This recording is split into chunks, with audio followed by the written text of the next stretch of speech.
This is just one of those stories, Holly, that kind of breaks your heart if you think about what law enforcement does and the work that they do in the community. But last night, Salt Lake City Police Department received a call from a man who claimed to have just stabbed his girlfriend. He continued to say that there would be a mass shooting if the police didn't come and respond to him in 20 minutes. He was up at the University of Utah's Callart Village, and they went up there, of course, with SWAT teams with a number of people.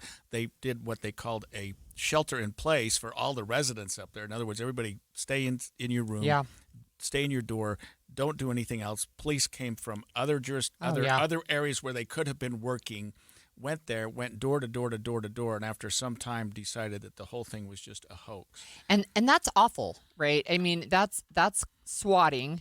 And I wonder, I didn't actually look up the origin of the term swatting, but I think it must be because they're sending in the SWAT team, right? But what you're doing is it's not a joke, right? It's not funny. I think it's so dangerous. And it happens, this was on a college campus in Utah, but it happens with political figures. It happens with other people, right?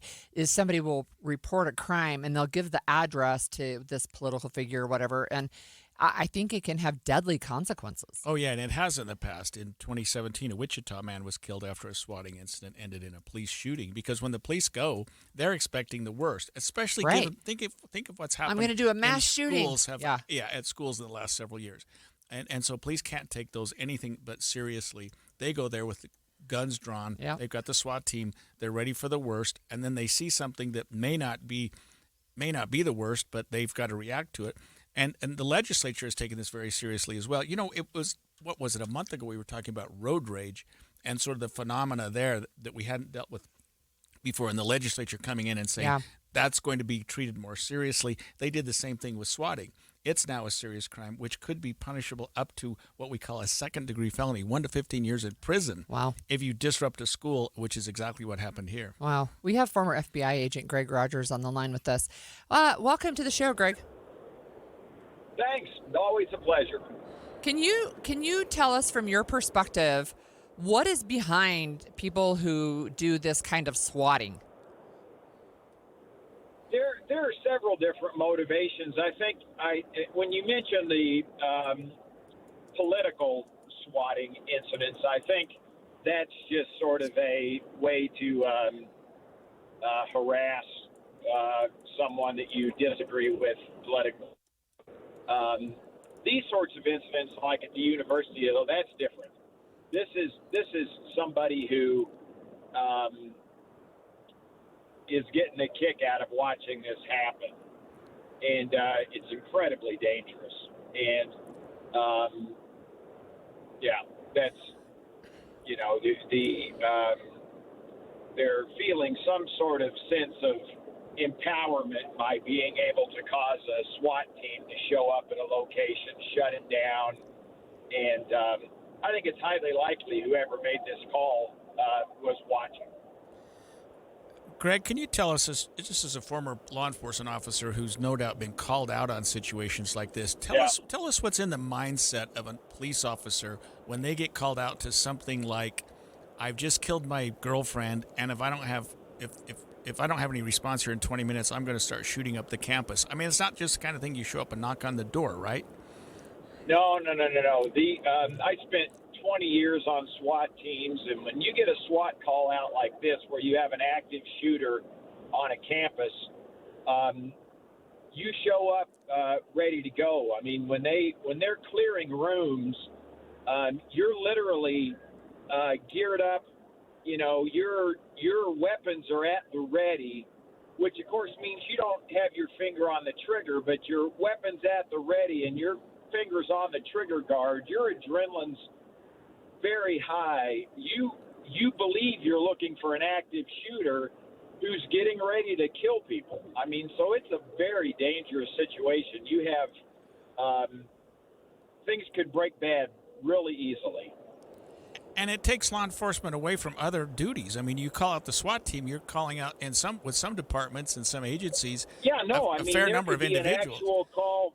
Yeah, there'd be an actual call where the SWAT team's needed, and it's not easy to move an entire SWAT. I mean, it's and when when you're actively clearing rooms, you're not getting called off that. So in clearing a dorm, you clear those rooms one at a time. So it's time consuming. Yeah, as I understand it, they have not yet identified the person who called the police station and reported that he had stabbed his girlfriend. What types of avenues do police have to be able to track down the caller? Well, they have very good, very high-tech resources, but unfortunately, there's some apps that are incredibly effective at disguising numbers, and it's getting more and more difficult. It's not used to be very simple. Now there are apps that can disguise numbers that go through all sorts. We're But it losing really him. depends on the sophistication of the caller. Greg, one of the things that I think you've specialized in just since you've left the FBI is kind of getting into the mindset of perpetrators and looking into what's going on. Who does something like this? I mean, is it a way to get attention? Is it a way to what is it? It's unfortunately, the when you're profiling someone like this,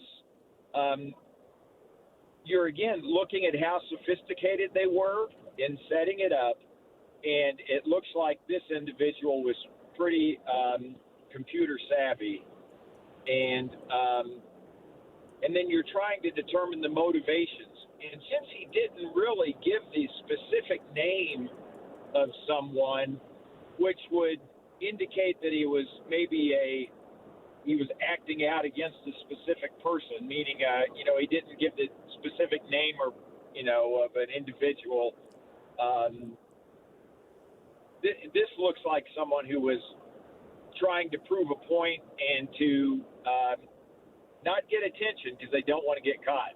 So, but prove a point to themselves. And I can almost assure you that they were somewhere watching this and getting some sort of sense of excitement out of what they were able to make happen. So, what is the university response when something like this happens? It's very difficult because you have to take these seriously every single time. The university, made a mistake with the McCluskey case and didn't take some of those calls seriously. So that's not going to happen again. And so every time there's a call like this, there's going to be a response because you can't assume that someone's, unfortunately, this term that's now being used all the time, you can't just assume someone is swatting somebody. Yeah. You've got to verify it and make sure that it's not actually happening. Exactly. Thanks, Greg. That was Greg Rogers, former FBI special agent, who's actually been out on SWAT situations. And he makes a great point, Holly. Think about the Lauren McCluskey case. That was only, 5 or 6 or 7 years ago. I don't remember when it was. It doesn't matter. But after something like that, the university has no choice but to take something like this seriously. They have no choice but to make sure that their SWAT teams are deployed, that they're looking at this as though it, assuming that something really awful can happen, and taking officers off the street, off of other important duties they could be doing, and going out and responding to a situation like this. I mean, no agency, no city, no county, no university can do anything except take something like this seriously, because you never know when it is that serious incident. Yeah, Lauren died 7 years ago in October. But my question too as a parent is, what would I feel like if my child was in a dorm room and people are coming in with, looking like the SWAT team and weapons pulled, trying to clear my room? It's like, do you want to come live at home? Right. Or if your kid just called and said, hey, we're at a stage in place, we can't leave our dorm room, there's an active SWAT situation going on. Then you're just like, call me when it's over, please. Yeah, that's right.